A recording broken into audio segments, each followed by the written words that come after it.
the 10 working principles for a healthy society. Principle number 1, be who you are on purpose. So what is it I want you to get out of this? I want you to get out of this fill in the blank series an edge.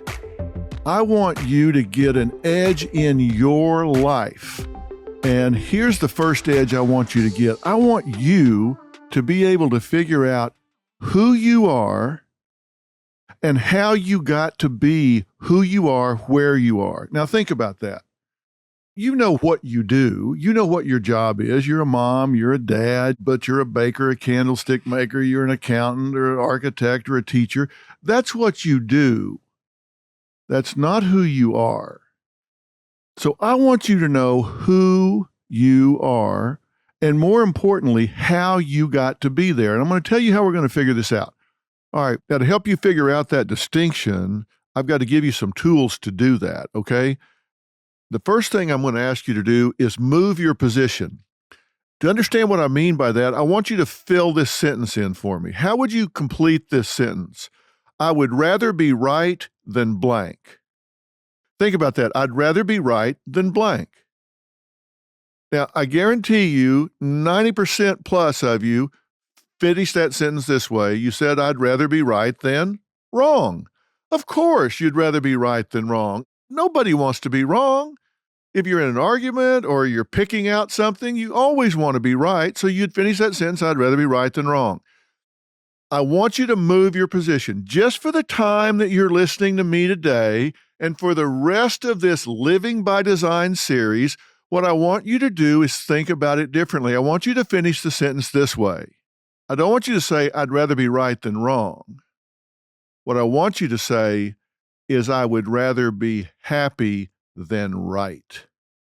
Now, that's very different.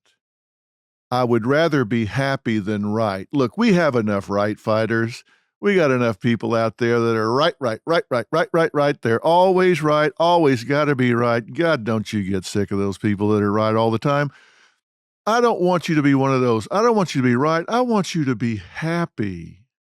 I mean, you might get in an argument with your kid and say, get a haircut, no tattoos, shut up, do what I tell you. You may be right because you're the parent, but does it make you happy? Does it make your family happy?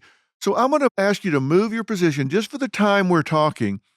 Instead of being so committed to being right in terms of evaluating everything I talk to you about in terms of whether what I'm telling you is right or wrong, what I want to ask you to do is look at it in terms of whether what I'm telling you makes you happy. Now, when I say move your position, what do I mean by that? Think about it. I can say, okay, stand at the hood of your car. Now move to the trunk of your car. That's moving your position. That's what I want you to do in your attitude, your mind. I actually want you to move your position. Now, what do you have to do to affect this change from being right to being happy? Well, let's call roll, because I want everybody here that needs to be there in order for this to happen. And I got some good news and some bad news. It's a short list. Because the good news is the only person you need to make this change is you. The bad news is the only person you need to make this change is you.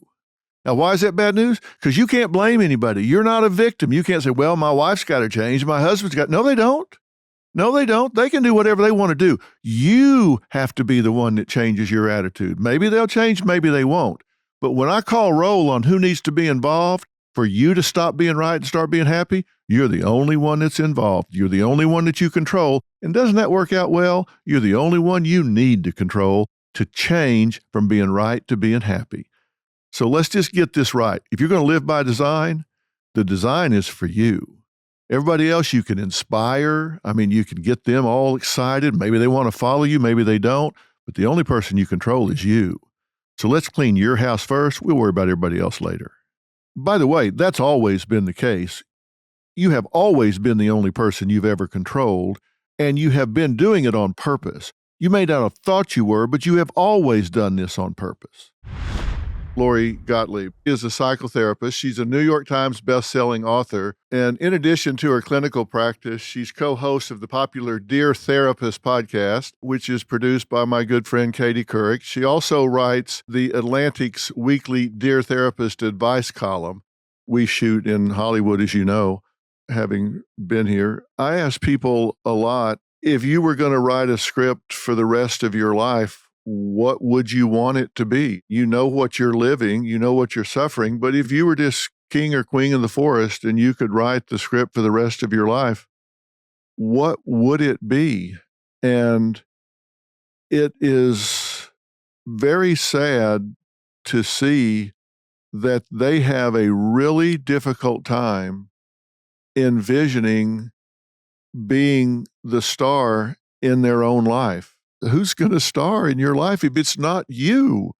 And they really have a hard time putting together a vision where they're the star in their own life. Because nobody has ever asked them that. Nobody has ever said, you are the protagonist of your own life. How would you like this story to go? Most people have never thought about their own lives that way. They don't realize how much agency they actually have. And I think that's one of the most empowering things about asking yourself these questions.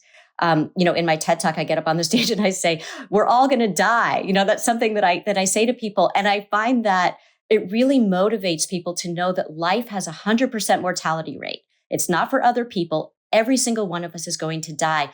What do you want to do with your time here? And I think when people are really aware of that, not in a morbid way, but in a way that feels like I need to live with intentionality. When I wake up every day, am I living with intention? Am I living the kind of life that aligns with my values, that aligns with the kind of life I want to have? And if I'm not, what can I do differently? And what's keeping me from doing that? You've got to be who you are on purpose.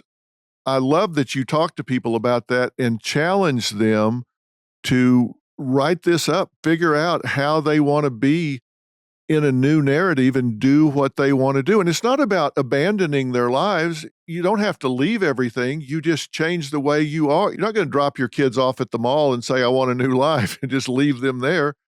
But you can do it differently within the confines of your life.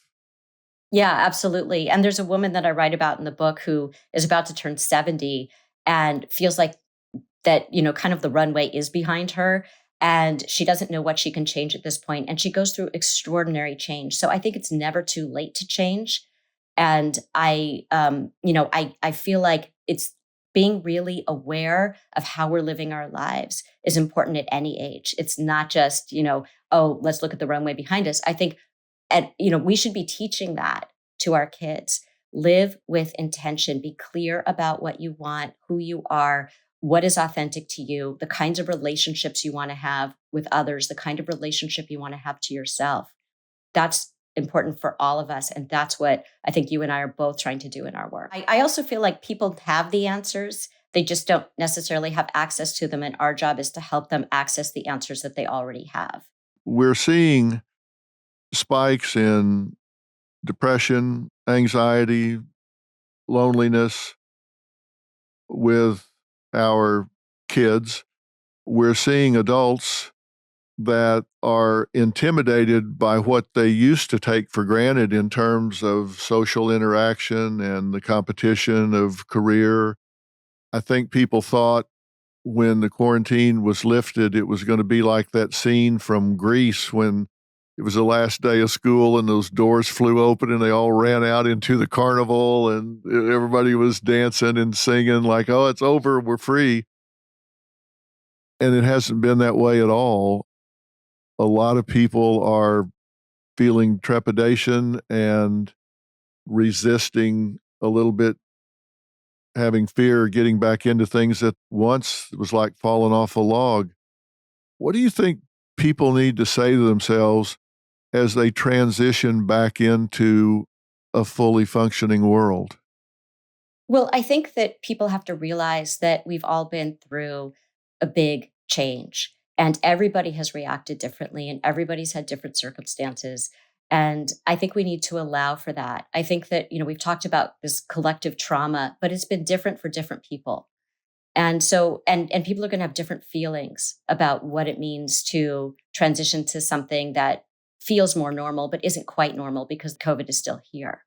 So I think it's really important just to allow for people to have their experiences, not judge people for what they're experiencing, not fight with them about, they need to feel a certain way because you feel a certain way. And just, I think if the pandemic taught us anything, it's about, we need to have more compassion for one another. Pastor James Ward says that the core conviction to overcome is the first step to shifting from victim to zero victim thinking. So we're going to talk about Pastor James' book, Zero Victim, Overcoming Injustice with a New Attitude, and ways we can get out of victimhood. And when I say get out of victimhood, it really is an escape, because this can be a prison that we get caught in our lives. It can be a way of looking at things. It can be a lifestyle. It can be an attitude of approach to how we live our lives. I think Pastor James has really identified something that I think can be outcome determinative in a person's life. I didn't read you in the book as being a denier at all, being naive at all, seeing the world through rose-colored glasses at all, or asking your reader to do the same. In fact, I read you as saying, this is real, this happens, so you better get ready for it and check your mind. In fact, you say in the book that people with a victimhood mentality are undisciplined thinkers, I think is how you referred to it, as undisciplined thinkers. You're not checking your thinking. You're letting somebody else control your thinking. You're not being disciplined in your thinking. Yeah, undisciplined emotionally. Right. I talk about that as well, which I think is a conversation that's not happening.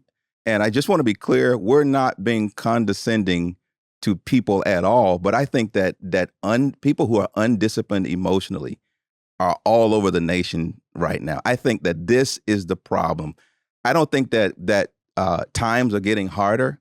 I think people are getting weaker in some situations. I think that we're not conditioning and tempering our hearts and our minds to deal with the things that we're facing off with. Victim mentality right now, it's like being in a maximum security prison with no walls.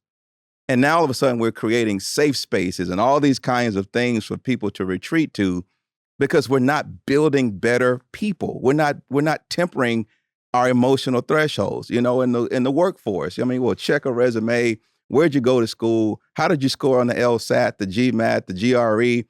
But we're not checking emotionally. Are people tempered and strong from an emotional standpoint? And so I just think it's a quotient that's not being addressed. We're silent on the issue in society, and we're seeing victim thinking is now becoming the soil from which all of the division, all of the political vitriol, all of the hatred, all of the exasperated racism and the conflagration of emotions in our nation is all growing from the soil, the very fertile soil of victim thinking. And not just in the area of race. I deal with women who have been molested, who've gone through situations where they've been abused. We deal with folks who are dealing with divorce and going through bankruptcy. In any situation, victim thinking, it becomes like a maximum security prison with no walls. And my heart is to see people free, to see people liberated, to live in the dignity, to live out the fullness of God's call for their life. And it has everything to do with their perspective and how they manage the emotions. I say that emotions now have become, I use the term emotional EWMDs, emotional weapons of mass destruction. And I think we're seeing that on a cataclysmic scale in our nation right now. Let me say very clearly, he is not denying that there is systemic racism. He is not denying that there are people out there that will victimize you. He is not denying that there are circumstances or situations that will prey upon you and that you don't have a choice about that. What he's saying is you have a complete choice about what you do about it, what you say to yourself about it, whether you put it on and wear it like a coat, or whether you throw it off and say, I'm going to choose how I react to this. Fair statement? Very, very fair, accurate. Zero victim thinking is preventative. It's preemptive. I use an analogy to describe how victim thinking works, and I use the analogy of baseball. And I like to say that the pitcher is a really, really bad guy because he throws this object that's rock hard at 100 miles an hour at this other guy behind home plate. That's not a nice thing to do. And let's just say that the catcher now on the receiving end of this projectile, this life-threatening projectile that's coming his way, if he is unprotected, unaware, and unprepared, he could easily lose his life with a baseball being thrown at him at 100 miles an hour. But because he prepares, because he preconditions his mind, he takes the proper stance, he puts on the right protective equipment, he stretches out his hand in anticipation of the pitch that's coming his way. And what was potentially a life-threatening situation has now become America's favorite pastime. It's a sport to him. Why? Because he manages the problem that is coming. That is how I describe the necessity of preconditioning your mind to develop a zero victim mindset. The pitches are going to come. The victimization is going to come through relationships, through the work experience. This is something universal. The only qualification you need to be victimized is to be born. It happens to people all over. I talked to a number of folks who are immigrants from other countries who are saying, you don't understand victimization in America when you haven't had a tyrannical government and a dictator. And so it's part of life. The world's a hostile place. But again, the way that we prepare and precondition our minds to deal with those things determine whether or not they have effect on us at all. And that is my encouragement. You mentioned the power of attitude and why I acknowledge the internal discipline, the emotional discipline that's needed. I'll use another analogy. You know, I love college football. I love Alabama football. You know what? It makes me happy when my team wins. But if my team loses, I'm unhappy about it, but it doesn't rob me of my joy. My joy is separate and independent from whether or not my team wins or loses. So I'm happy if my team wins and I'm joyful. But if my team loses, I'm unhappy, but that doesn't mean I'm unjoyful. What's the difference? Happiness is a result based upon external circumstances, but joy is an internal, unchangeable reality. The same thing is true with freedom. The same thing is true with zero victim thinking. We got to build better people and equip people. I think this should be taught in the school systems. I think it should be taught in churches, that we've got to help folks be equipped to face off with the challenges that we're all facing, and really begin to kind of put this in the right framework. When I say that these are toxic personalities, that doesn't mean they're evil human beings. It doesn't mean that they're second-class citizens. It just means that their level of adjustment is such that they're toxic in your life. I'm not asking you to say, I'm putting myself in a position where I'm better than these people or I'm sitting in judgment of them. I'm just saying protect yourself. And let me give you an example. I think life is largely about intentions. I mean, doesn't it matter when somebody does something? Don't you want to know what their intention was? Think about this. If somebody's backing out of the driveway and you're standing there and they run over and crush your foot, if they did it on purpose, they saw you standing there, they were upset with you, they swerved the car over and crushed your foot on purpose. That's different than if they didn't see you and it was purely an accident. Does it matter that one had a bad intent and the other didn't have a bad intent at all? Yes, it does make a difference. However, your foot is just as crushed either way, right? Your foot is crushed just as bad either way.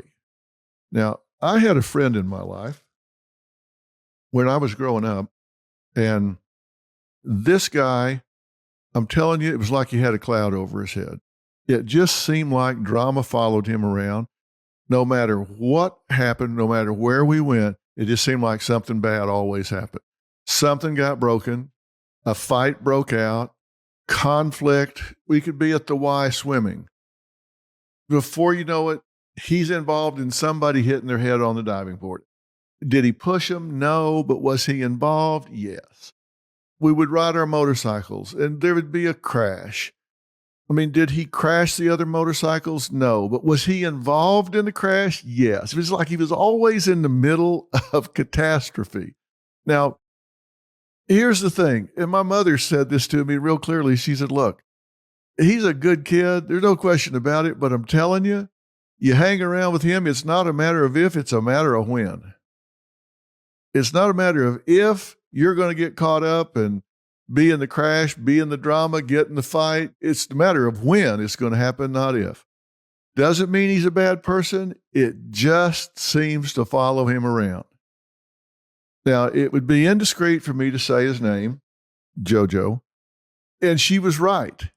He's been a friend forever, but somehow or another, JoJo just seems to attract this stuff. He could be sitting alone in a chair, and somehow or another, the leg would break and a splinter would fly in somebody's eye and a fight would break. Something would happen. I've asked you to do an audit, and I'm not asking you to sit in judgment. I'm just asking you to acknowledge, do you have these people in your life? And if you do, whether the intent is there or whether it's not, you have to make up your mind as to whether or not you're willing to put yourself at risk or whether you're not. You know, Maslow says that we have a hierarchy of needs, and, first is survival.